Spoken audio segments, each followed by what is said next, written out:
अस्सलामुअलैकुम and a very good morning. उम्मीद करती हूँ आप सब बिल्कुल ठीक ठाक होंगे, खैरियत से होंगे। नाजरीन, जो हम सूरत हाल देखते हैं वो ये कि जब हम देखते हैं कि जैसे जैसे हमारी ज़िंदगी गुजर रही है और बुढ़ापे की तरफ जब लोग जाते हैं तो उनको बहुत सारे मसाइल का सामना करना पड़ता है। इसलिए कहा जाता है कि जब आप सुबह सुबह अगर अलल सुबह उठ जाएं और नमाज अदा कर लें, उसके बाद अगर आप चहलकदमी के लिए यानी वॉक के लिए निकल जाएं कुछ टाइम के लिए, मतलब आप 20 मिनट की वॉक भी कर लें या 30 मिनट की, अगर आपके पास वक्त है तो आप 30 मिनट की वॉक कर लें, ज़्यादा अच्छा होगा।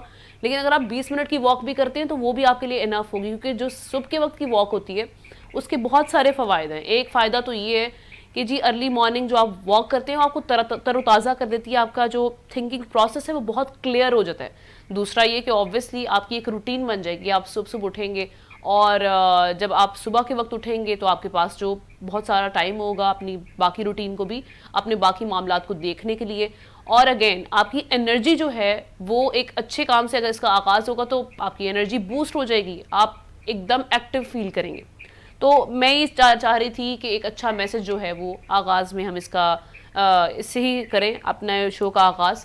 तो जनाब, जिस तरह से सियासी मामलात हम देख रहे हैं और मुल्क में जो हैपनिंग्स हो रही हैं उस हवाले से भी बात कर लेते हैं।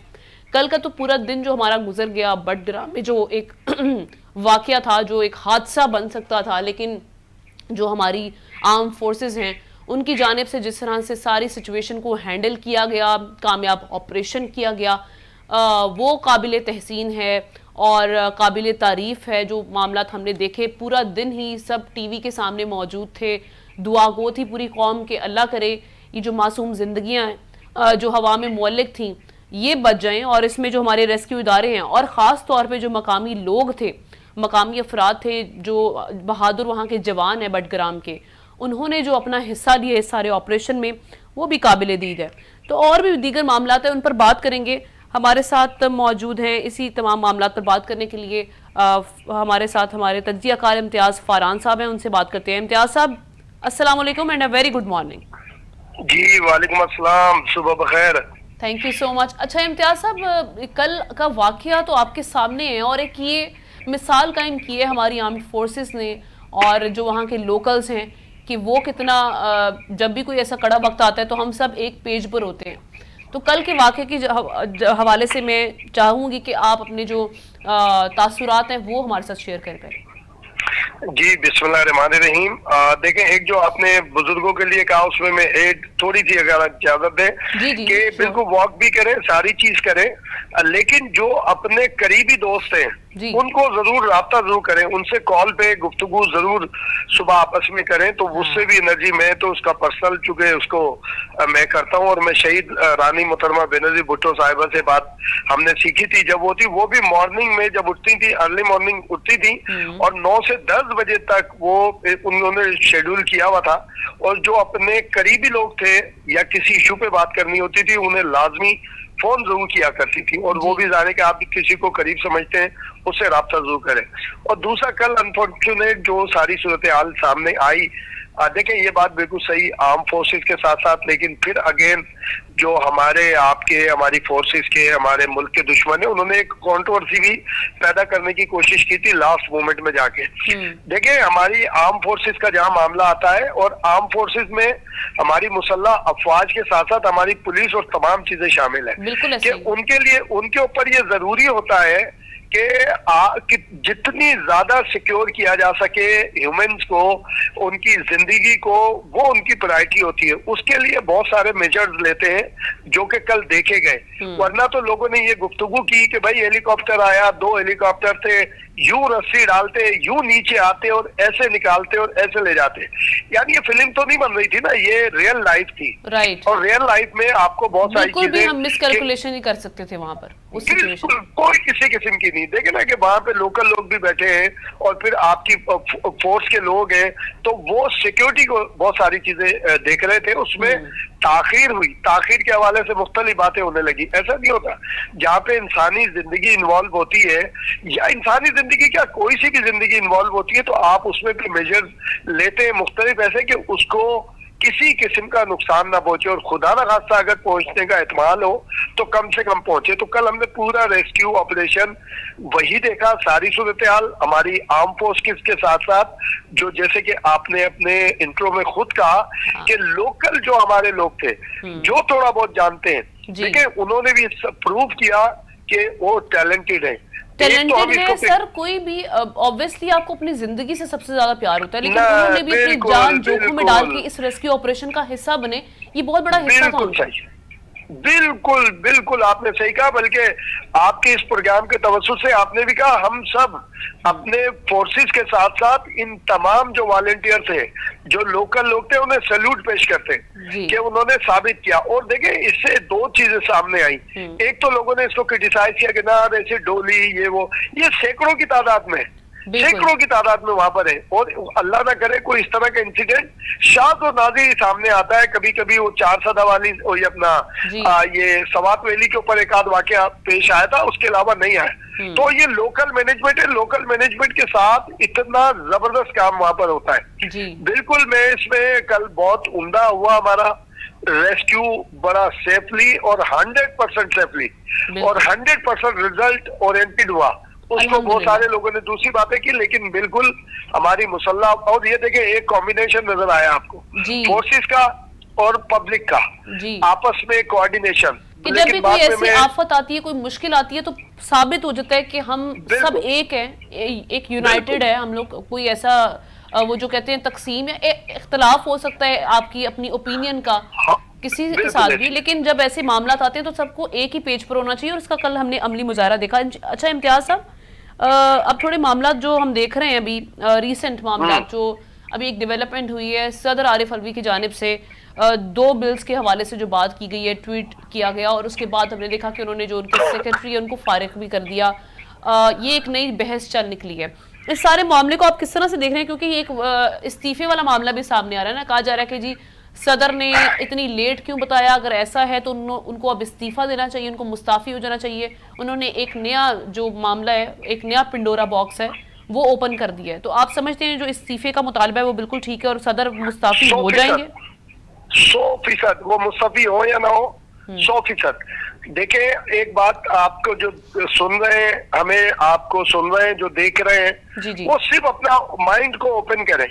आप वो किसी भी नजरिए, देखिए आपने एक हफ्ते पहले ही, बल्कि 4-5 रोज पहले एक खबर सुनी, चलाई, हम सब ने उसका हिस्सा बने कि ऐवान सदर ने 13 बिल वापस कर दिए जी। ठीक है, वो मुख्तलिफ थे, यूनिवर्सिटीज के थे, मुख्तलिफ वो है। अच्छा, फिर नेब एक्ट अभी सुप्रीम कोर्ट के अंदर जेर समात है जी, कि नेब में जो तरामी ये सब हुई, ये मुतनाज़ा क्यों नहीं बनी? मैं सदर साहब से मेरा ये शिकवा है कि जो सुप्रीम कमांडर है, ये मेरी यानी आर्मी एक्ट और सेक्रेट ऑफिशियल सेक्रेट एक्ट, इसको इन्होंने क्यों मुतनाज़ा बनाया? जो सुप्रीम कमांडर है, अच्छा, यानी इनकी तो जिम्मेदारी बनती है कि ये घर के बाप नहीं है, ये घर के दादा है हमारे, घर के नाना है हमारे, जो सुपर करते हैं, हमारे वालिद को भी सुपरसीड करते हैं। उन्होंने अपनी यानी आर्मी एक्ट और सेक्रेट ऑफिशियल एक्ट जो है उसके बिल्कुल मुतनाज़ा क्यों बनाया, ट्वीट क्यों किया? इससे पहले ये नेब ऑर्डिनेंस आपको याद होगा, नेब के अंदर हुई, कितनी कंट्रोवर्शियल है।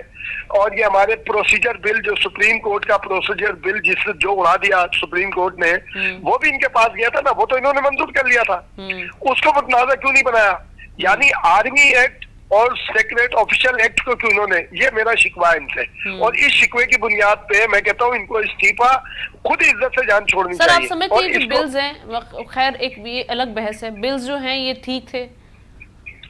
देखिए बिल, क्योंकि इसमें कई ऐसे पीपल्स पार्टी के रहनुमा है, उन्होंने भी सवालात उठाए थे, बहुत सारे जो हल्के हैं वो उनकी जानिब से इस बिल के हवाले से बात की जा रही थी कि ये बिल जो है जी जी बिल्कुल, ये सदर साहब को जिन असेंबलीज ने इलेक्ट किया, उसी पार्लियामेंट ने, सेनेट और कौमी असेंबली ने बिल मंजूर करके भेजा था ना। सदर मुमलिकत अकेले हैं, ये कितना अपना माइंड यूज करेंगे? उधर से जो आया है वहां से तो पूरी पार्लियामेंट ने आके भेजा, बिल्कुल सही थे। अच्छा, हम कहते हैं उसमें गलतियां थी, वो गलत थे, तो आप लिखते हैं उसके ऊपर, जो पहले लिख के भेजे आपने, कई एक बिल के ऊपर लिखकर भेजा। आइन की भी जरूरत है, आप आइन ये कहता है सदर किसी बिल को रिजेक्ट नहीं कर सकते, उसको अमेंड करने के लिए रिक्वेस्ट कर सकते हैं। एतराज़ात लगा के भेज सकते हैं। हाँ, एतराजात उठाए, एतराजात आपने नहीं उठाए। हाँ। फिर आपने एक्सेप्ट भी कर लिया, जो ट्वीट के ऊपर बहुत सारी बात चल रही है, ट्वीट के ऊपर एक्सेप्ट भी कर लिया आपने कि जनाब ये अब कानून बन गया, इस कानून की वजह से जिसको कोई इसके अंदर आएगा, इसका मैं उससे माजरत खाऊं। आपने तस्लीम भी कर लिया और ऊपर से आप बोले कि मैंने सिग्नेचर नहीं किए। अच्छा, लेकिन इम्तियाज साहब एक चीज तो है कि ऑब्वियसली जब एक ट्वीट किया गया है तो एक मामला खुल चुका है, और एक ये मामला यहाँ तक नहीं स्टॉप लगता, क्योंकि एक सदर ने कहा है, वो भी सुप्रीम कमांडर है। तो आप समझते हैं कि इस मामले को इन्वेस्टिगेट किया जाना चाहिए, इस पे प्रोब होनी चाहिए एटलीस्ट, जैसे वो सुप्रीम कोर्ट के जजेस को उन्होंने खत भी लिख दिया है, तो आप समझते हैं कि इन्वेस्टिगेशन के बाद ही कोई मामला आगे बढ़ने चाहिए?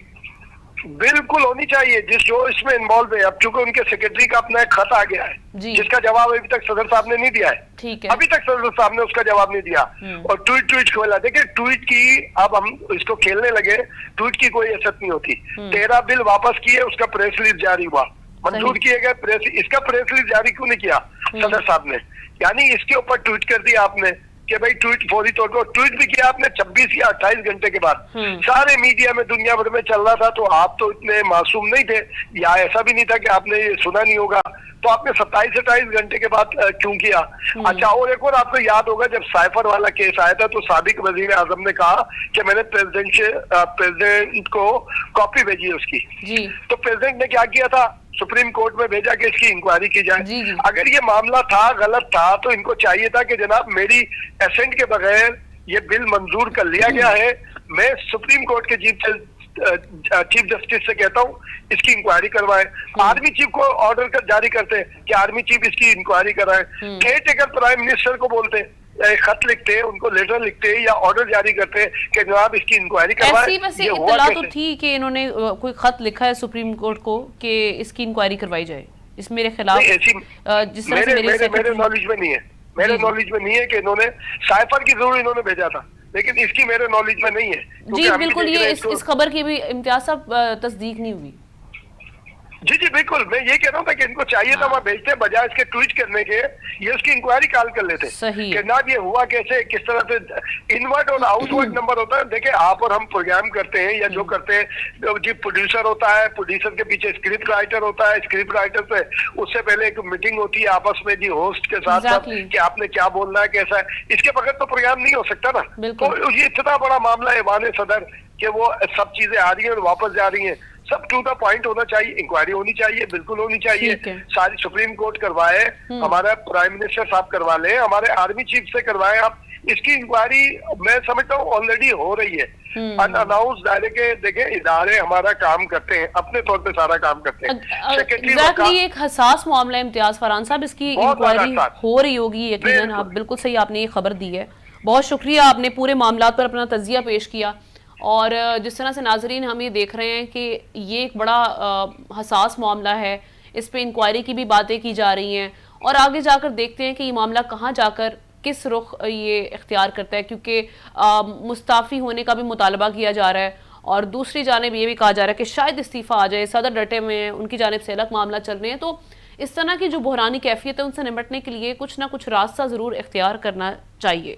अभी एक ब्रेक लेते हैं, ब्रेक के बाद एक फ़िटनेस ट्रेनर हमें ज्वाइन करेंगे स्टूडियोज़ में, उनसे बात करेंगे आपकी फ़िटनेस के हवाले से। Stay with us.